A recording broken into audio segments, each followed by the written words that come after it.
Hello, Capricorn, Sun, Moon, Rising, and Venus signs. Kamusta kayo? Sana po ay nasa mabuti kayong kalagayan.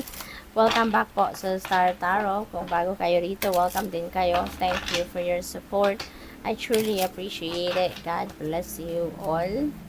Capricorn, paunang mensahe po ninyo, Nine of Pentacles, which is really exciting kasi this is about wealth. This is about abundance and prosperity coming into your life. Finally, ito na yung financial reward, no, na maaari ninyong matanggap dahil sa great job na ginawa ninyo, no? So, this is the fruit of your labor na may experience nyo na, and finally, you are going to experience that financial comfort, financial freedom sa ngayon, no? As in, makakaluwag-luwag na talaga kayo pagdating sa pera.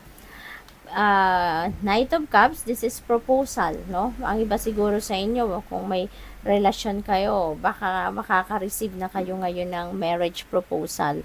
Or pwedeng, if you are single, baka merong manliligaw sa inyo, someone is going to ask you on a date, so possible din yun.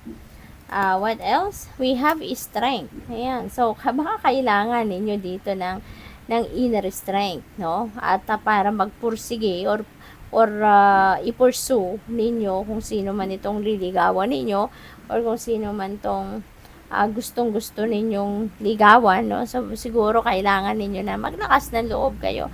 Magsabi kayo ng inyong nararamdaman, no? Kasi baka ang iba sa inyo parang nagdadalawang isip pa kasi baka natatakot or alam mo yun, natutorpe, something like that.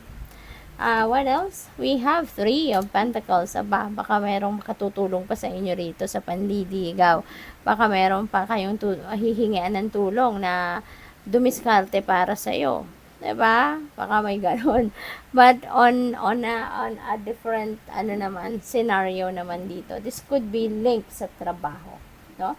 This could be linked sa inyong trabaho, sa inyong career na maybe sanay kayo na mag-isa kayong magtrabaho, sanay kayo to work solo, pero ngayon, maaaring kayo ay makikipag-collaborate with someone or someone else is going to offer you collaboration, no? So, baka ganon.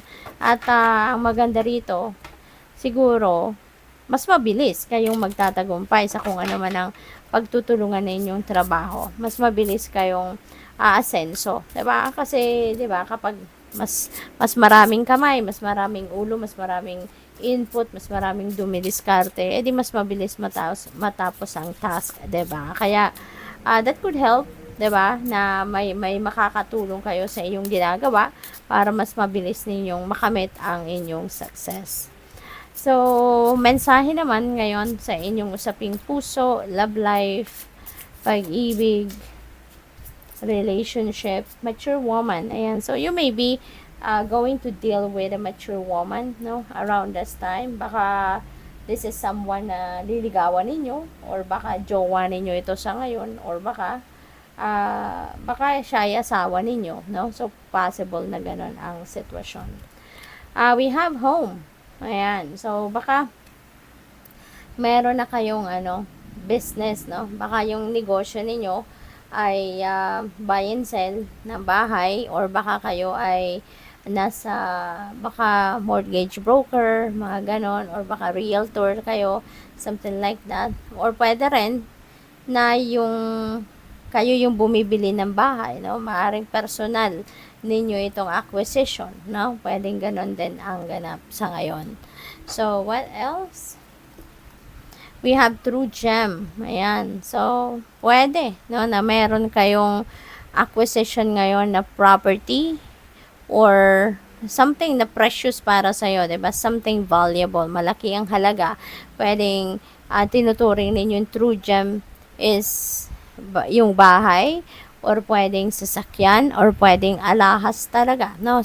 Jewelry na talagang malaki yung amount. Baka yun ang i-acquire ninyo sa ngayon. Or pwedeng merong magraregalo sa inyo since we have manliligaw, merong magpo-propose para sa iba sa inyo. So maybe makaka-receive kayo ng very valuable, no, na alahas. Pwedeng regalo para sa inyo ng manliligaw ninyo or ng jowa ninyo. We have career. Ayan. So, maybe ang iba sa inyo rito, no, merong success pagdating sa karera. Kaya maybe maglalaylo muna ang iba sa inyo dito sa love life at magfo-focus kayo more on career, no? Kasi baka may tagumpay kayo at mas excited kayo ngayon for what is coming, no, na opportunity pagdating sa inyong career. May career advancement, baka may promotion, maaaring ganon. Or maybe you are putting up a new business na baka kasosyo ninyo or makakasosyo ninyo yung person ninyo. Makakasosyo ninyo yung nililigawan ninyo or yung jowa ninyo. So, what is the messages para sa iyo naman pagdating sa inyong kaperahan, trabaho, negosyo, karera? We have deadlines. Ayan. So, siguro nagkukumahog na or magkukumahog na ang iba sa inyo rito kasi merong deadline kayong hinahabol, no? Sa trabaho. So, whatever that is, focus. Okay?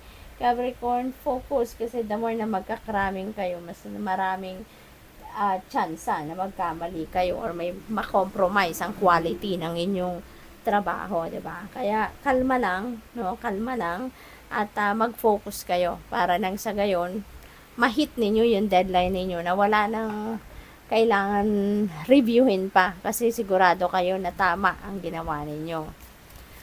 We have shopping. Ayan, ito siguro yung pang ano ninyo, pang entertain ninyo sa sarili ninyo, no? After a very stressful day, maybe you're going to go shopping, 'di ba? At baka yung shopping na to para sa mga elders ninyo, baka yung isa shopping ninyo para sa mga lolo, lola ninyo, mom or dad ninyo, something like that, no?